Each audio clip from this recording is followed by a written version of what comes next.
یہ معنی نہیں کہ بس جیسے نعت خان نعتیں پڑھتے ہیں یہ مجھے ایسی نعتوں سے اتفاق نہیں ہے قبر جانے نبی جانے، نہیں، یاد رکھو قبر جانے نبی جانے غلط ہے، اس قبر سے ڈرو بھی، تیاری کرو۔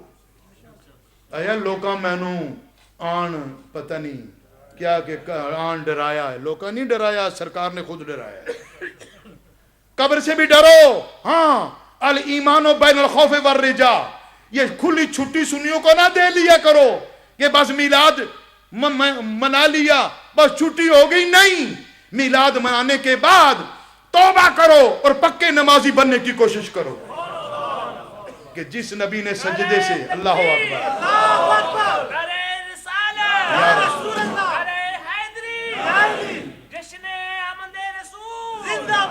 اس لیے فرمایا ہے محبوبہ تیرے ان کمالات کی قسم جو جہان والوں کو پتہ چلے۔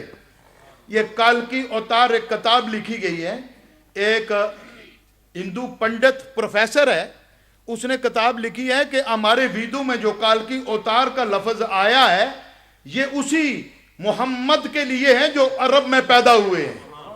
یہ ہے وہ شان کہ سارے جہان کی ہر دور میں جس کی عظمتوں کی شہادت اور گواہی ملی ہے۔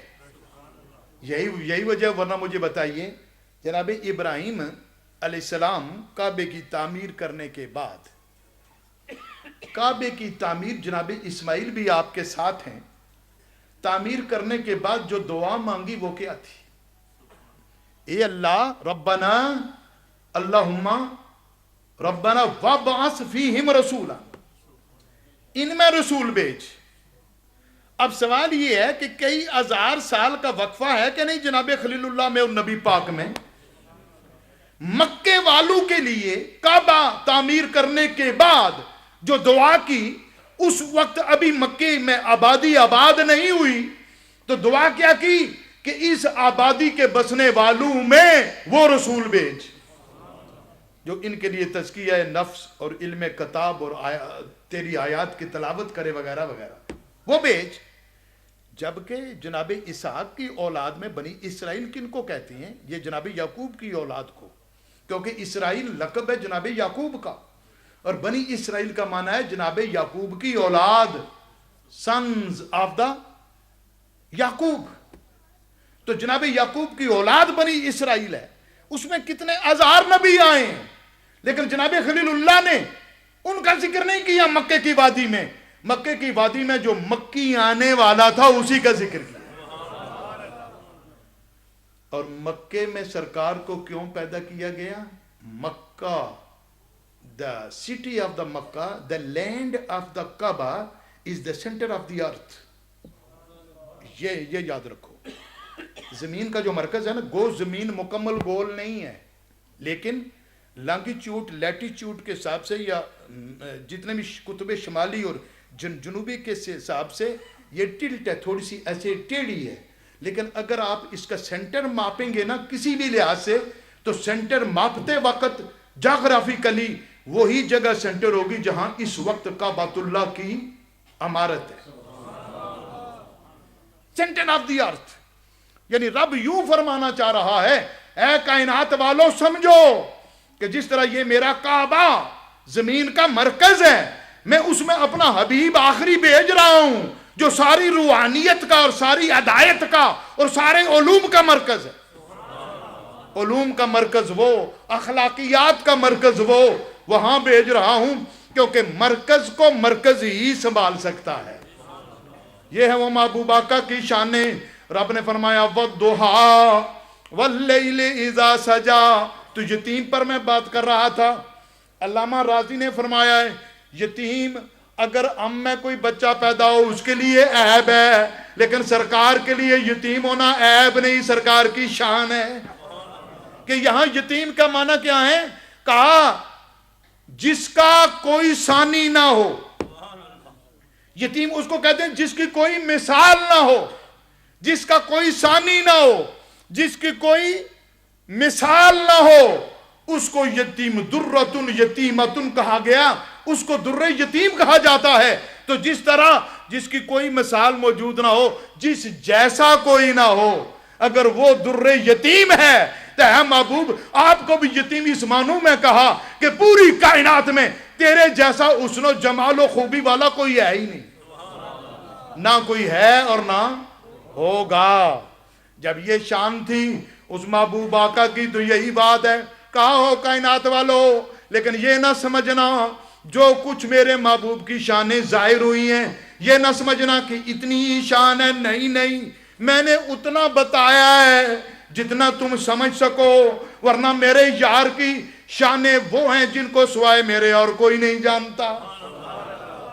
اور میرے اور آپ کے آقا نے یہی کہا تھا جناب صدیق اکبر کو، جناب صدیق اکبر جو اس پوری امت کا امام ہے، جناب صدیق اکبر اس پوری امت کا امام، بعد از انبیاء افضل تر، یاد رکھو افضلیت صدیق اکبر اہل سنت کا قطعی عقیدہ ہے، اجماعی عقیدہ ہے۔ افضلیت صدیق اکبر اسی لیے افضل ہے کہ انہیں سرکار نے افضل بنایا ہے۔ غار ثور میں تنہا صدیق اکبر ہے، چہرہ مصطفیٰ ہے صلی اللہ علیہ وسلم۔ غار صدیق اکبر آپ کتنے خوش قسمت ہیں، غار ثور میں کوئی ساتھ نہیں، نہ ازواج میں سے نہ دیگر محبین میں سے کوئی ساتھ نہیں، صدیق اکبر کی گود ہے والضحیٰ کا مکھڑا گود میں، سرکار آرام فرما رہے ہیں۔ واہ صدیق تیری قسمت کتنی اونچی ہے، آرام فرما رہے ہیں اور ادھر سانپ نے ڈنگ مارا، بڑا لمبا واقعہ مگر وہ بیان نہیں کرنا چاہ رہا۔ سرکار نے آنکھیں کھولی، پوچھا صدیق تیرے چہرے پر کرب کے آثار ہیں، عرض کیا کہ کسی موذی شے نے کاٹ کھایا ہے۔ آئے ہے صدیق کو جب کوئی موذی شے کاٹتی ہے تو نبی کا لعاب کام آتا ہے۔ سرکار نے فرمایا مجھے بتاؤ کہاں ہے، دکھایا تو وہاں ایڑی رکھی ہوئی تھی نا، ایڑی پر لعاب دین سرکار نے لگایا، اثر چلا گیا۔ اب یہ دونوں کا امتحان ہے، ان دونوں کو ایک کو ہجرت کی شب ساتھ رکھا اور ایک کو ہجرت کی شب بسترے پر سلایا۔ یہ دونوں امت کے بڑے امام ہیں۔ جس کو بسترے پر سلایا کہا امانتیں دے کر آ جانا۔ حضرت علی کہتے ہیں کہ بڑی گہری نیند سوئے جناب علی المرتضیٰ۔ آج میں حیران ہوں، ایک صاحب ہیں انہوں نے کہا کہ مجھے پتا ہے کہ میں نے کب مرنا ہے، سرکار نے مجھے ایکسٹینشن دی ہوئی ہے لیکن باڈی گارڈ ساتھ رکھتے ہیں۔ میں نے کہا تمہیں پھر سرکار پر اعتماد نہیں، ان کی بات پر اعتماد نہیں یا کیا ہے؟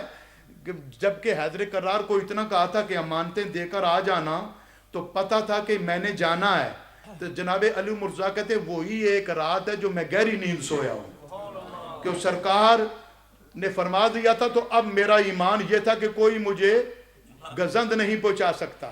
یہ تھی وہ شان، امانتیں دے کر آ جانا۔ اور جناب صدیق اکبر کو کہا کہ میرے ساتھ چل۔ یہ دونوں، اب یہ دونوں ہیں غزوہ خیبر کے موقع پر گود علی المرتضیٰ کی ہے جس میں سورج ڈوبا تھا، غار ثور میں گود صدیق اکبر کی ہے جس میں سانپ نے ڈنگ مارا تھا۔ اب ان دونوں میں حیران ہوں، علماء کرام ہیں کہ سرکار تو ایسے سوتے ہی نہیں۔ سرکار نے خود فرمایا جب میں سوتا ہوں یہ آنکھیں سوتی ہیں، دل کی آنکھیں جاگ رہی ہوتی ہیں، یہ کان سوتے ہیں، دل کے کان جاگ رہے ہوتے ہیں۔ سرکار کی نیند تو غفلت والی ہوتی ہی نہیں، سرکار تو غافل کبھی سوئے ہی نہیں۔ جب غافل نہیں سوئے تو کیا میں یہ کہوں تو بے جا تو نہیں کہ سرکار دونوں کا امتحان لے رہے تھے؟ یہاں صدیق کی استقامت کا امتحان، وہاں علی کی عبادت کا امتحان، کہ ادب یہ جان دے کر ادب کا خیال رکھتا ہے کہ نہیں، اور وہ سجدہ جانے کے وقت ادب کا خیال رکھتا ہے کہ نہیں، کیونکہ سرکار کی نیند غفلت والی ہوتی ہی نہیں۔ یہاں ڈنگ مارنے کے بعد آنکھ کھولی، وہاں سورج ڈوبنے کے بعد آنکھ کھولی، یہاں جان واپس کر دی، وہاں سورج واپس کر دیا، واپس کر کے کہا تم دونوں امت کے امام ہو اور تمہارا یہ امتحان تھا، اس امتحان میں تم دونوں سچے ثابت ہوئے۔ یہ ہے وہ شانیں۔